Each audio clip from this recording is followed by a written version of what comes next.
TIG weld on a big chunk of stainless steel.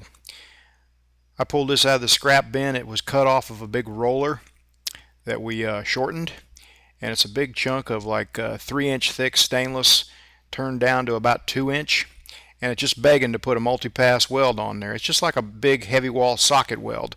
So I'm going to show a little walk in the cup technique today on this thing first, and then we'll do some freehanding as well later on in the final pass. The walk in the cup, the first pass is actually more like wiggling the cup like this, just wiggling it.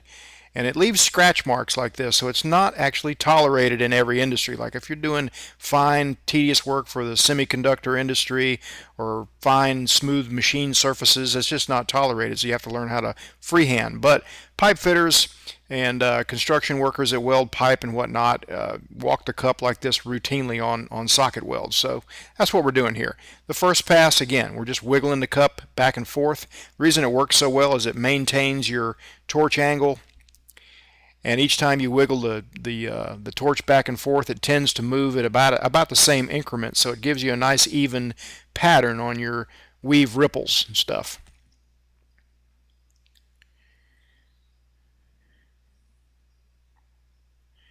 It's a good technique if nothing's in the way, and that's the key, if nothing is in your way, because you're doing a lot of movement and you're kind of, you see I'm speeding it up here.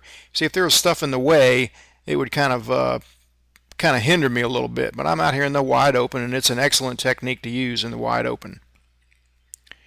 Now we'll put the second pass on there, and the second pass is not just wiggling the cup. You're more like, it's like you were walking a 55-gallon drum across the floor back and forth. So you roll it one way, and then you kind of have to tilt it the other way and then roll it back the other way. So if you've ever done that, you'll know what I'm talking about. If you've never done it, just get a glass and sit at your kitchen table and you can roll it, and you'll see what I'm talking about. Either way, it tends to put nice even ripples, because again, it keeps your electrode angle the same, it keeps your arc pretty tight, and each time you move it, your tendency is to move it at about the same increment each time, and so your travel speed's even, and it makes your ripples even.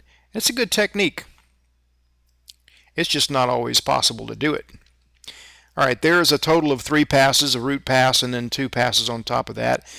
Now there are times when that wouldn't be enough, so we're going to go ahead and put 3 more beads on this. Now I'm using a rigid 17 air-cooled torch here. Not my favorite style torch, but sometimes you got to live with what you got. You can see I got to position my hand here to get the right angle, or if I'm coming in from this angle, I've got to, it's not a flex head, so I can't just get any angle I want, in other words. But you make do. This is another way of propping to make it around a joint like this.